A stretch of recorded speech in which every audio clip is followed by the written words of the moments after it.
네, 강영석 변호사 모시겠습니다. 변호사님 네. 어서 오세요. 안녕하세요, 강영석입니다. 어제 부산과 대구가 엄청 뜨거웠던 것 같은데. 네, 예. 네 어제 부산에서는 뭐 아시다시피 그 새 부산 북갑 후보들 3명이 전부 개소식을 했는데 네. 특히 이제 우리 관심사는 그 한동훈 개소식에 누가 나올 거냐 네. 여기에 관심이 있었는데 뭐 의원들 문제가 됐던 의원들은 한 명도 뭐 안 나오면서 그것도 또 말이 안 되는데 사실 근데 무슨 찰밥 할매인지 뭔지를 또 내세웠어요. 그런 할머니 계신지도 몰랐는데 갑자기 그분이 나왔다. 뭐 이런 식으로 이제 기사들이 나오곤 했는데 보니까 뭐 당원이면서 이 거기에 나온 사람이 없는 거 이게 아니고 그러니까 서병수 전 당협위원장은 탈당을 하고 네. 그리고 나왔고 그리고 뭐 김종혁이니 김경진이니 신지훈이 뭐 이런 사람들은 또 다 왔어요. 그러니까 현역 의원들은 전부 뭐 한동훈이 오지 말라고 했다. 라는 식으로 얘기하는데 네. 아마도 이제 딜레마가 있었겠죠. 현역 의원들이 가야 되냐 말아야 되냐를 놓고 하도 설왕설래하니까 네. 마치 한동훈이 풀어준 것처럼 그렇게 얘기를 하고는 있지만 그만큼 지금 그 어떤 당내 세력 분포 또 새싸움에서 확실히 밀렸다. 상대적으로 그 5분 거리에 있다는 그 박민식 개소식에는 장동혁 대표부터 시작해서 뭐 송원석 원내대표, 박형준 시장, 뭐 주요 인사들이 뭐 그리고 뭐 나경원, 심지어는 원희룡 장관까지 네. 갔었다. 뭐 이렇게 안철수, 뭐 전부 부산으로 출동한 그런 결과라서 그야말로 한동훈의 새가 이번에 이제 확실하게 쪼그라들었다는 거를 보여주는. 그게 참 근데 참 정치권이 참 민감해요. 지난주 초까지만 해도 왔다 갔다 했었거든요. 뭐 단일화니 뭐니 해가면서 뭐 그런 얘기들도 나오고. 예. 이제는 더 이상 이 족벌 언론들이 아무리 한동훈을 우쭈쭈 해주려고 해도 더 이상 뭐 아무리 우쭈쭈 해도 그걸 받아 먹어야지 계속 키워줄 수가 있는데 도저히 안 된다. 제가 볼 때 이번 주로 그 한동훈에 대한 기사 빈도가 확 줄어들지 않을까. 벌써 그렇습니다. 그 조중동 개통과 그 종편들 빼놓고는 다른 언론들은 보면은 한동훈 아예 개소식 얘기를 안 다룬 언론들도 많아요. 네. 그래서 이 변화를 실감하겠다. 그 한동훈이 때문에 갑자기 호출당해 갖고서 아주 욕본 사람이 정형근이라고 있죠. 네. 그 이 사람이 그래도 후원회장인데 어제 개소식에 안 나왔다 그러더라고요. 그러니까요. 그 사실 정영근 의원은 그러니까 저만 하더라도 저도 20년 전에 이제 뭐 있잖아요. 그때도 20년 전에도 그때만 해도 아직 이제 뭐 훨씬 좀 덜하던 때인데도 불구하고 정영근 의원 약간 묻을까봐 약간 걱정들을 할 정도로 너무 왜냐하면 일단 뭐 그냥 안기부 뭐 검사 뭐 이 정도가 아니라 고문 검사 이미지가 강해가지고 특히나 특정인을 그 특정인 사건에서 고문했었다라는 게 공식적으로 알려져 있는 사실이에요. 그래가지고 그때만 하더라도 사실 이렇게 정영근 의원하고 이렇게 뭐 연락하거나 이러려고 안 하는 좀 얽힐까봐. 네, 얽힐까봐. 왜냐면 이제 2008년에 박민식 후보가 박민식 의원이 공천을 받을 때 정영근 의원하고 공천 다툼을 하다가 이제 박민식 의원이 받고 정영근 의원은 그때로서 이제 정치권에서 사실상 사라진 인물인데 하필이면 어떻게 그분을 소환을 해가지고 그것도 그냥 뭐 명예 선대위원장 뭐 이런 거 있잖아요. 뭐 상임 고문 뭐 이런 거 있는 괜찮. 후원회장은 너무 센 거잖아요. 세지. 그 정도 아니, 그래서 정무적 판단이 안 되나 싶을 정도로. 그래서 느닷없이 정형근이라 좀 아무리 좀 가동해도 근데 네, 뭐죠? 제가 볼 때는 이 그 진영구의 그림자가 아니라면 한동훈의 장인 진영구와 정형근이 아마 동기 비슷할 거예요. 네, 그러니까 그런 게 아니라면 도저히 이해할 수 없는 그런 선구안이라서 둘 다 공안검사 출신이고. 그러니까 뭐 이게 누가 봐도 아니 정영근 하면 그 우리 쪽에서도 정영근만큼은 조금 그렇다라는 분들이 많을 정도로 그 논란도 많았고 그 의원 하던 때도 논란이 많았고 그 전에도 물론 논란이 많았지만 그랬던 분이라서 참 지금 보니까 홍준표조차도 홍준표 시장조차도 발언을 안 하잖아요.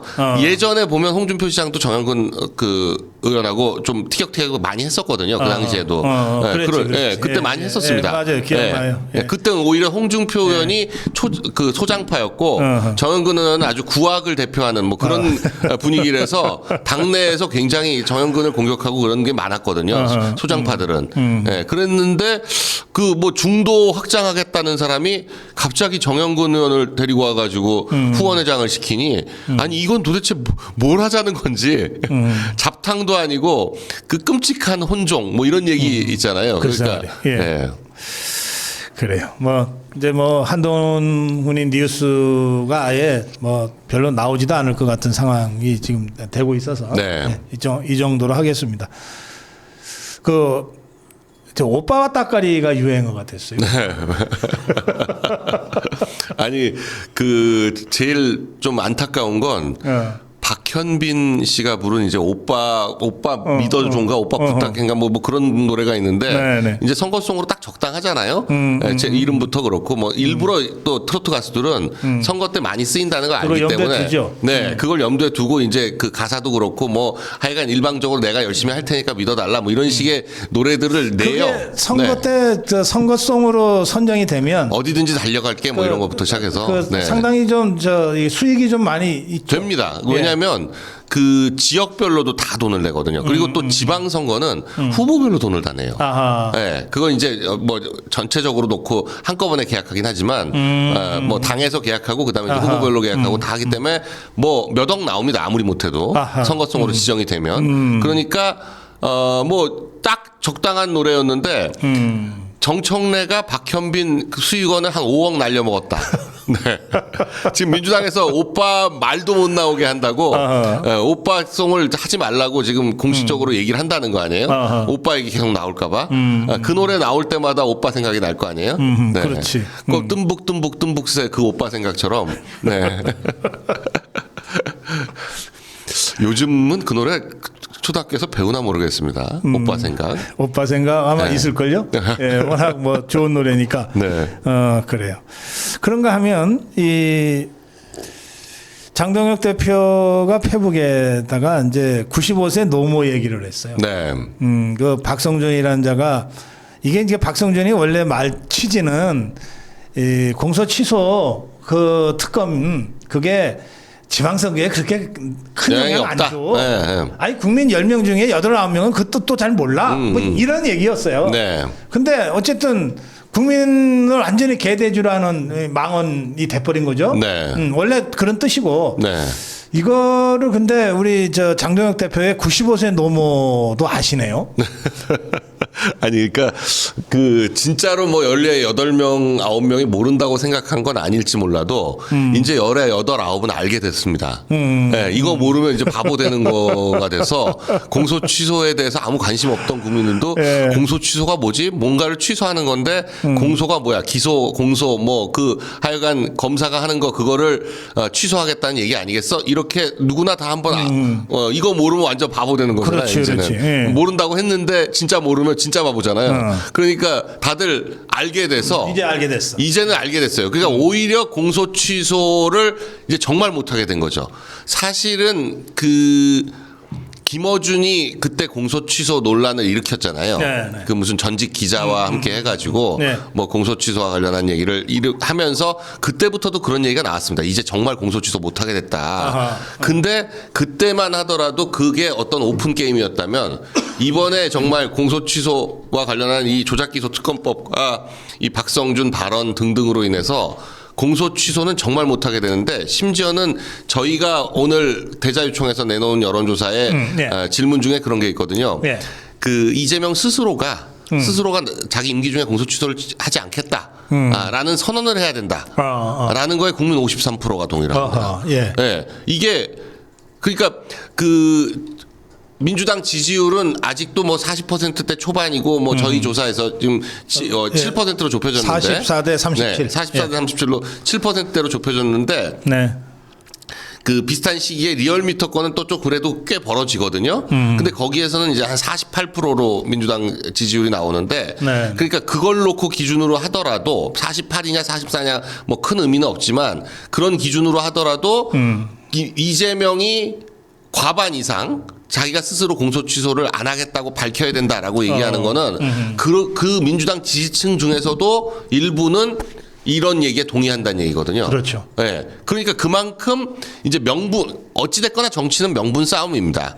예, 정치는 명분 싸움인데 명분에서 밀리고 있다. 그렇죠. 그리고 선거 앞두고 너무나 그 큰 이슈를 불러일으켜 가지고 그렇지 않아도 이슈 없이 그냥 지나갈 수 있지 않나 하는 선거를 완전히 그 어떤 이슈에 대한 심판 선거로 만들어 버린. 그렇죠. 네. 그렇죠. 예. 여기 장 대표의 어머님 때문에 공소 취소를 다 알게 돼서 온 국민을 개몽시켰습니다. 어머님 짱이에요. 네. 예. 자, 그 지난주부터 이제 흐름이 조금 이제 바뀌기 시작한 것 같습니다. 네. 그 여론조사도 그렇고 또 이렇게 현장에 내려갔을 때 체감되는 것도 지난주부터 이제 국민의힘은 좀 바닥을 치고 반등하는 것 같고 네. 저 좌파 것들은 더 심한 이 막말, 폐륜적 막말 이런 것들이 뭐 누가 저 무슨 경주하듯이 막 쏟아냈어요. 네. 예, 그런 상황에서 여론조사 15% 어쩌고 저쩌고를 하면서 이제 장동혁을 막 곧 끌어내릴 것 같았던 이제 이 족보 언론들도 네. 장동혁 대표에 대한 공격을 지금 거의 중단한 상태거든요. 네, 완전히 거의 이제 안 그렇죠. 보입니다. 네. 네. 그러면서 이제 장동혁 대표의 유세가 이제 전국적으로 지난 주말 본격적으로 시작된 거죠. 네. 그러니까 뭐 민주당은 어떤 상황에서도 마지막에 가면 호남에서 뭔가 시작이 돼가지고 네. 그게 이제 수도권으로 올라오면서 선거 분위기를 반전시키고 뭐 이렇게 늘 진행되잖아요. 그렇죠. 그렇죠. 똑같습니다. 이게 국힘도 결국 영남이 얼마나 결집하느냐가 최종 판세를 좌우하는데 영남 결집이 너무 늦게 시작하면 그 선거가 어려워지는 거고 영남 결집이 적절한 시기에 시작되면 선거가 잘 풀려 나가는 건데 네. 지금 아주 적당한 타이밍에 영남의 결집이 시작됐다 저는 그렇게 봅니다. 이게 사실 너무 일찍 시작했으면 오히려 중간에 힘이 빠져가지고 그렇지. 전열이 흐트러지는 경우가 있어요. 쭉 올라가다가 조정 국면이라는 게 있거든요. 네, 꼭 그렇게 됩니다. 네, 거기서 더 다시 치고 올라가면 선거를 뭐 무난히 승리하는데 거기서 그냥 맥이 쪽 빠지거나 오히려 떨어지거나 하는 타이밍에 선거를 치르게 되면 애매한 결과를 받아들이거든요. 예. 항상 그런 그 패턴이 있는데 이번에는 아주 적절한 타이밍에 4월 말까지만 하더라도 거의 모든 언론을 보시면 뭐 경북 하나 남았다. 뭐 예. 이런 얘기가 그냥 공공하네. 왜냐하면 여론조사 수치를 보면 그랬거든요. 그러니까 그들이 믿는 여론조사 수치라는 게 이제 갤럽 MBS 리얼미터인데 갤럽 MBS 리얼미터 어떤 걸 보더라도 이거 뭐 그 경북 하나 빼놓고 대구도 통상적으로 이 정도 차이 나면 선거 한 달 앞두고 이 정도 차이 나면 선거 이긴다라고 할 정도의 격차가 났었어요. 아하. 그런데 묘할 정도로 정말 기가 막힌 타이밍 5월 초에 이제 대구가 정리가 되고 네. 이진숙 후보가 확정이 되고 주호영 장관 안 나오면서 주호영 부의장 안 나오고 뭐 이런 식으로 대구가 정리되면서 대구에서 급격히 세가 확산이 되기 시작하고 경북은 이제 완전히 뭐 드러났 한 20여 % 넘게 격차가 그럼요. 나니까 예. 경북은 이제 더 이상 아무도 관심을 가지지 않는 상황이 됐고요. 그리고 추경호 후보와 이철우 후보가 박근혜 대통령을 또 면담을 하고 뭐 요런 몇 가지 이슈를 가지고 TK의 결집이 눈에 띄기 시작했거든요. 그러다가 이제 박형준 시장이 전재수와 확실히 이제 격차를 좁히면서 네. 울산과 경남에서도 지금 보면 울산 경남은 전부 이 국힘 후보들이 앞서는 결과들이 나오거든요. 네. 아직 박형준 시장은 앞섰다는 결과는 없어요. 앞섰다는 결과는 없지만 제가 볼 때는 뭐 다음 주나 다다음 주쯤 되면 이제 붙었다, 뭐 조금 앞선다, 아니면 막판까지 뭐 앞서는 게 안 나와도 깜깜이 기간 동안에도 충분히 좁혀지거나 아니면 이미 승세를 잡았을 수가 그럼요. 있습니다. 예. 그러면 5군데는 이미 장악한 거거든요. 아마 이번 주 주말쯤에는 박형준이 골든 크로스 역전시켰다는 조사 나올 수도 있습니다. 나올 가능성이 높아요. 네. 추세로 보면.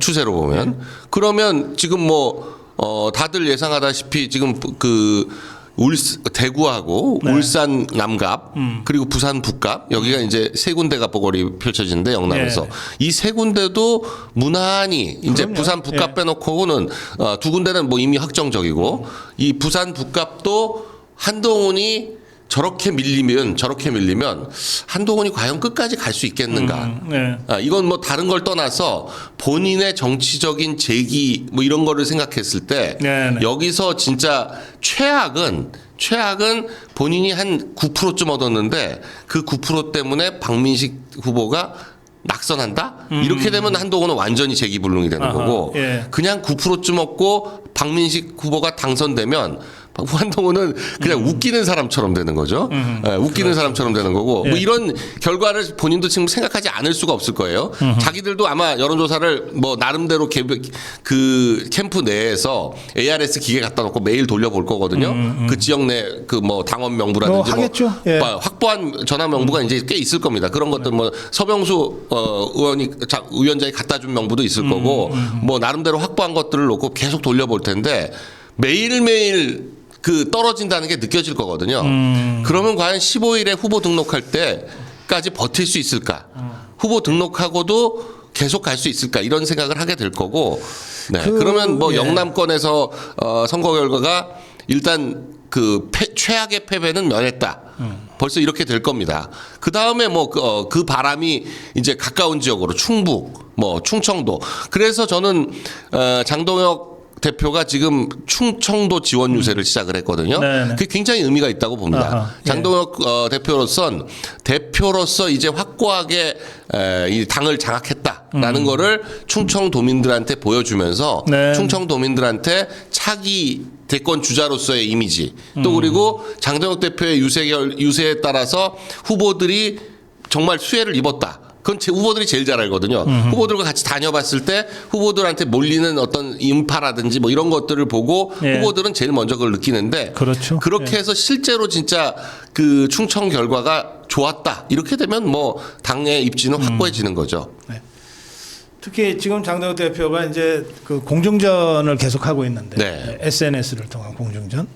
근데 여기 보면 그 충청 사람들이 아닌 듯하면서도 그 개그가 넘친다고. 근데 실제로 개그맨들 중에 충청 출신들이 많아요. 네. 아주 그냥 시침 뚝 따고서 하는 이 개그들이 있잖아요. 네. 근데 장동혁 대표도 이번에 95세 노모 얘기를 전할 때 보면 그건 개그죠. 예. 아주 그 정치적 개그입니다. 다 네. 그런 거가 아주 대중적으로 네. 잘 어필이 되는 것 같아요. 네. 그건 정말 정치적 이 어떤 페이소스 그런 게 있다고 해야 될 정도로 95세 노모도 화냈다. 누굴 무시하냐 이러면서 그 진짜 전형적인 어떤 그 개그의 패턴인데 그걸 사실이든 아니든 정말 할머니 그런 얘기 들으셨어요? 뭐 누가 확인할 겁니까 그거? 그 확인하러 가면 그것도 개그지. 네. 자. 아까 그 서병수 말씀을 잠깐 하셨는데 네. 난 그 한 정치인의 그 노역과 노추가 이렇게 지저분하게 끝을 내게 한다는 거 상상을 못했어요. 이 서병수라는 사람이 박근혜 대통령 때 굉장히 중심적인 역할을 했던 사람이에요. 네. 그 덕분으로 부산시장을 했던 사람입니까? 네. 그리고 나서 사실은 거의 은퇴 상태였던 서병수가 지난번에 2년 전 총선 때 북구로 갔다가 거기서 유일하게 졌잖아요. 네. 18개 선거 중에 17개는 우리가 이겼는데 딱 서병수가 갔더니 북감만 졌거든요. 네. 그러면 이 사람이 다른 거 다 떠나서 부산시장을 지냈으면 박형준 시장 선거에 좀 도움을 주는 거가 부산의 원로 정치인이 해야 될 최소한의 그거 아닌가요? 부산시장을 지낸 사람으로 이 사람이 덜렁 탈당을 해놓으니까 네. 박형준 시장 선거 유세도 못해요. 아니 한동훈이가 뭐라고? 한동훈이 지원하겠다고 그래 탈당까지 해서 그렇게 갑니까? 네. 그건 난 여러 그 정치인들이 노욕으로 노추로 망가지는 거를 여러 번 봤지만 난 서병수 같은 자는 또 처음 보네. 아니 그러니까 아니 나이가 그렇게 많은 것도 아니야 사실 따지고 보면. 네, 굉장히 오래돼서 굉장히 정치권에 오래 사실 그 국회의원 되기 전에 해운대 구청장을 먼저 했습니다. 그러니까. 해운대 구청장을 3선을 했어요. 네. 그러니까 30대부터 사실 시작을 한 거거든요. 네. 그러고 나서도 국회의원이 지금 5선을 하고 나서도 부산시장을 또 했으니까 시장을 했고. 부산시장을 했으니까 그 정치권에서 있었던 숫자만 해더라도 어마어마하게 길어요. 우선은 전부 해운대에서 네. 공천 받으면 당선되는. 네.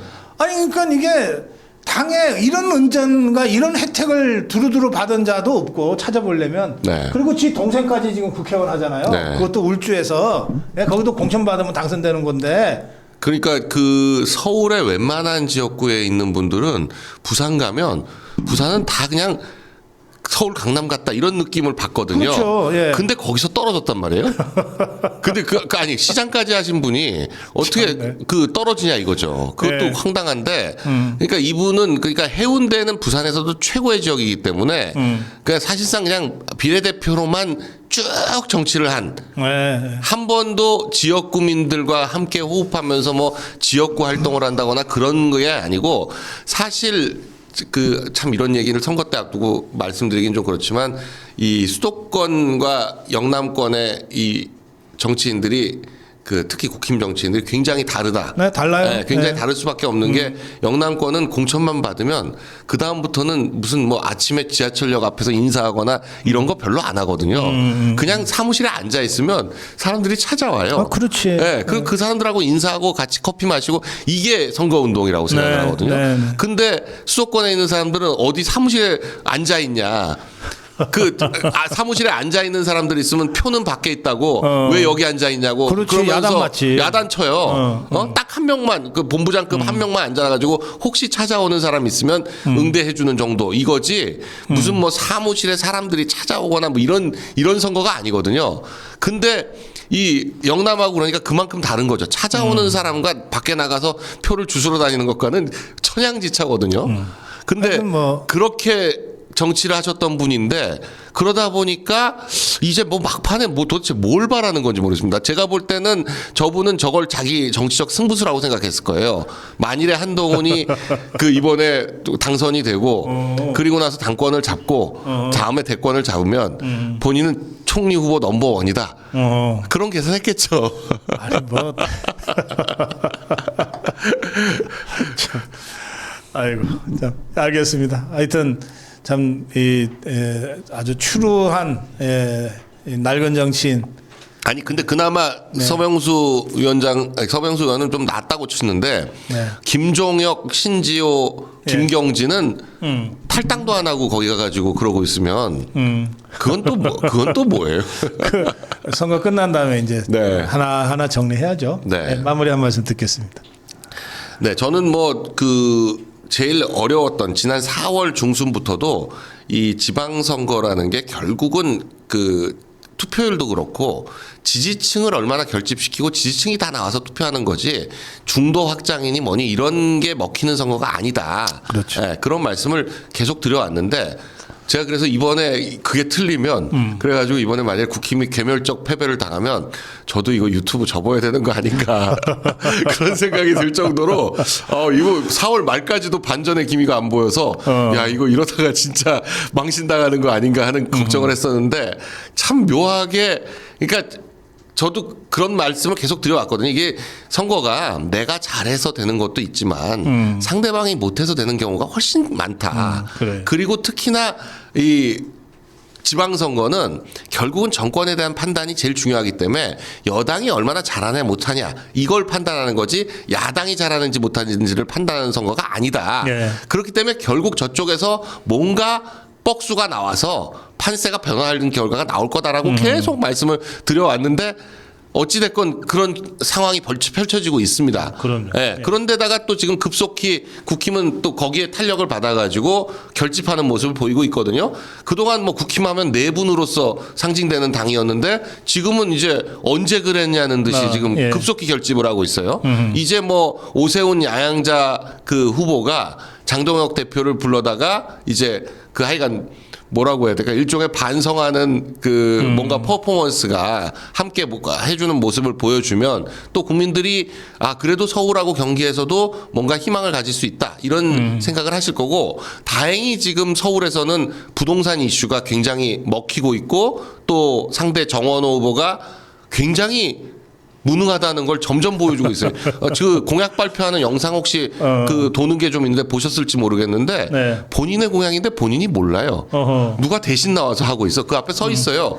그러다가 누가 보좌관이 와가지고 그래도 몇 마디 하셔야 됩니다. 막 그렇게 얘기하는 건지. 그래서 또 몇 마디 하는데 그것도 굉장히 제대로 못해.